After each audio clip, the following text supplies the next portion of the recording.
Joel, the book of Genesis, first book of the Bible, on the face of it, looks like a history going from creation down to the time when the Israelites go down to Egypt. Now, looking at it, we see three different segments in the book that fall out fairly obviously. The first one being the primeval history, which would take us down to Genesis 11. Then we have the story of the patriarchs. And then at the end of Genesis, you have the story of Joseph, which is a much longer story than anything else that we have in the book.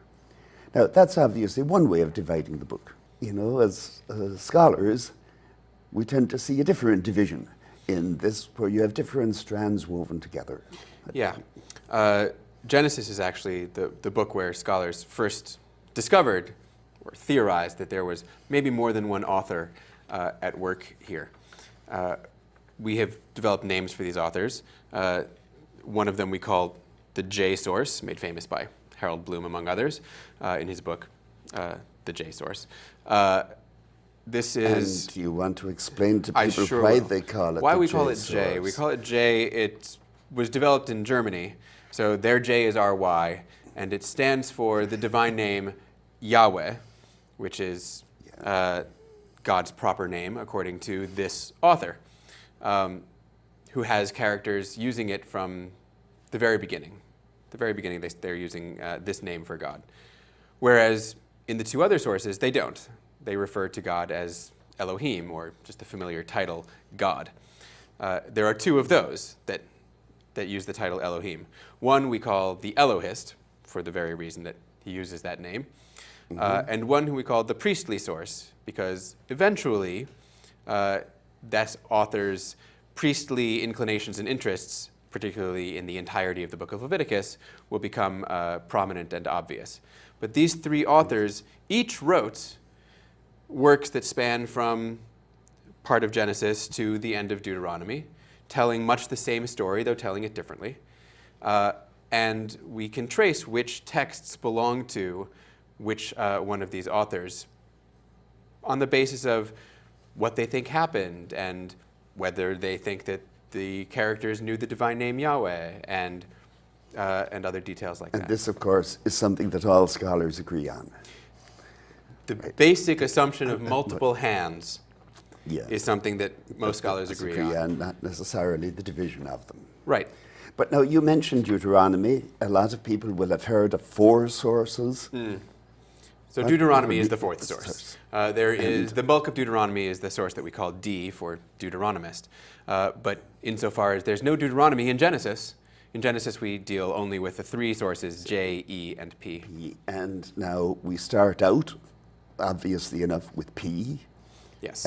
Because the first creation story, and then we have the J creation story, which makes a very nice contrast with that.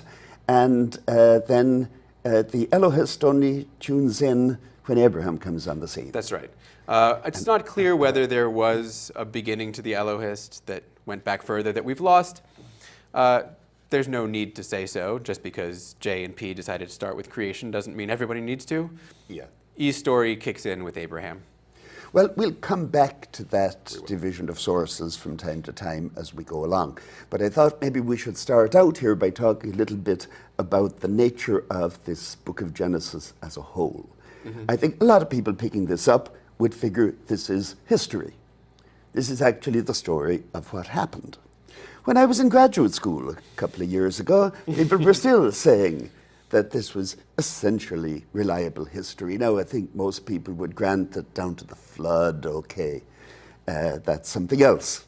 I remember teaching. Our introductory course, and having a student come up to me and say, "I'm totally fine with creation and the flood and the Tower of Babel being in the realm of mythology, but the patriarchs."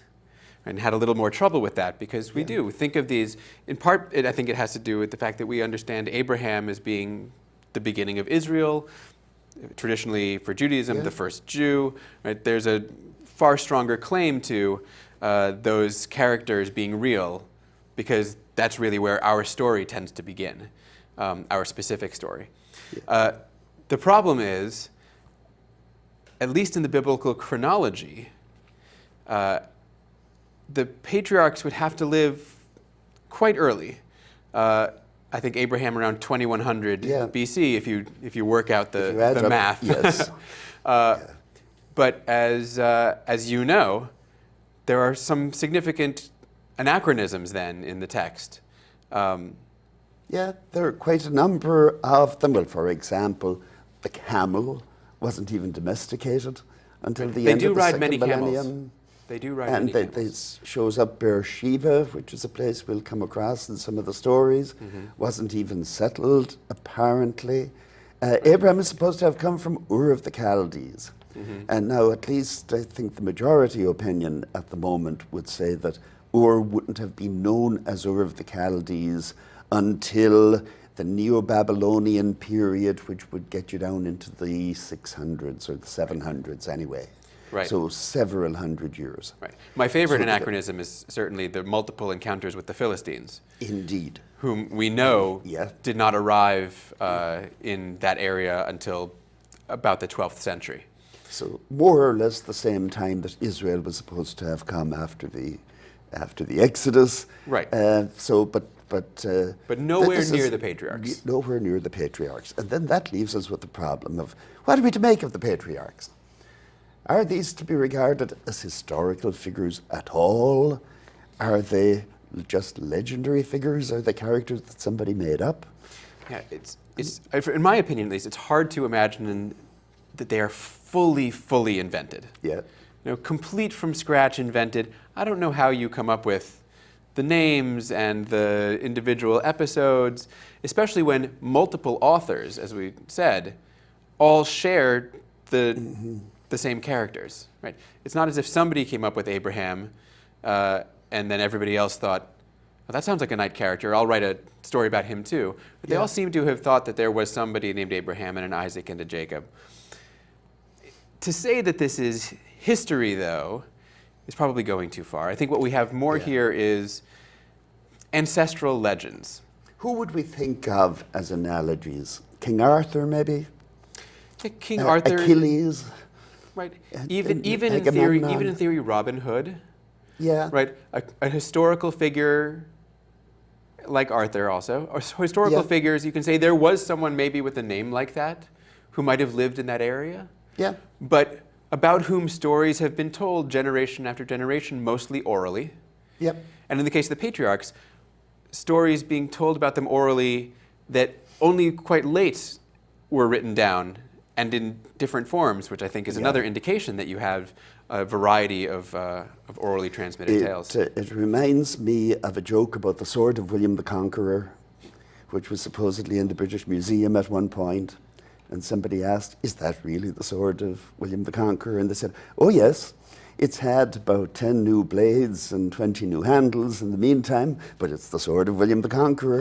And I think the same here, that who knows whether anything that's told about these characters corresponds to what happened. But I would agree with you, there must be some kind of a historical nucleus to it. And there's something to the names also, right? One of the data that's always brought up is that the names that they have, Abraham, Isaac, and especially Isaac and Jacob, match very well with names that we know to have existed, not in the 2100s, but reasonably early on, in the period before we think of before David, before the monarchy, before we think of Israel proper.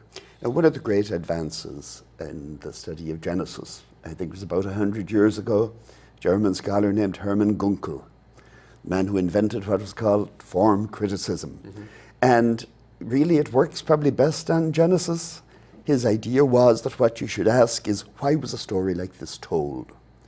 And there are many stories here that you can see were told to explain phenomena that were known. We'll have a couple of examples of cultic etiologies. Why is this a holy place? Questions of that sort. And I think that will give us some opportunity to come back later on maybe and talk more about the kind of material that we have in these patriarchal stories. Yeah. Now, we should probably say something, though, at the outset about the religion of the patriarchs. They weren't Jews, right? not only were they not Jews, Who were Israelites. they were effectively non-Israelite. That's Yeah. right. I mean, when we think of the religion of Israel, we tend to think about the religious tenets and practices that are handed down at Sinai, that we Yeah. see in all of the sacrificial laws and in Deuteronomy particularly, where there's everybody worships in Jerusalem and there's festivals and there's a real structure to it. The patriarchs are very haphazard with their religious practices. They go from place to place, and everywhere they go, they build an altar and they sacrifice, and then they move on and they leave that altar behind. And this is remarkable because later on in the biblical tradition, you will get a lot of polemic against people offering sacrifices under every green tree. Mm-hmm. Deuteronomy will say you should only offer sacrifice in one place. You might say the patriarchs, to some degree, are illustrating the kind of religious practice that Deuteronomy was against. I don't think there's any question. I think I would even say that you could view it in terms of the rest of the Bible, especially the rest of the story of the Pentateuch, looks back on the characters in Genesis as sort of, they were worshiping the gods in the old way. Right? There was sort of an old time religion that we don't practice it that way anymore, but they did. So there's some nostalgia, it looks like, for a bygone period, at least from the perspective of the texts. Yeah, it's more or less prehistory for the biblical period. And we'll have opportunities as we go along now to talk about what we now make of all of this. But perhaps that's enough to set the scene for the start.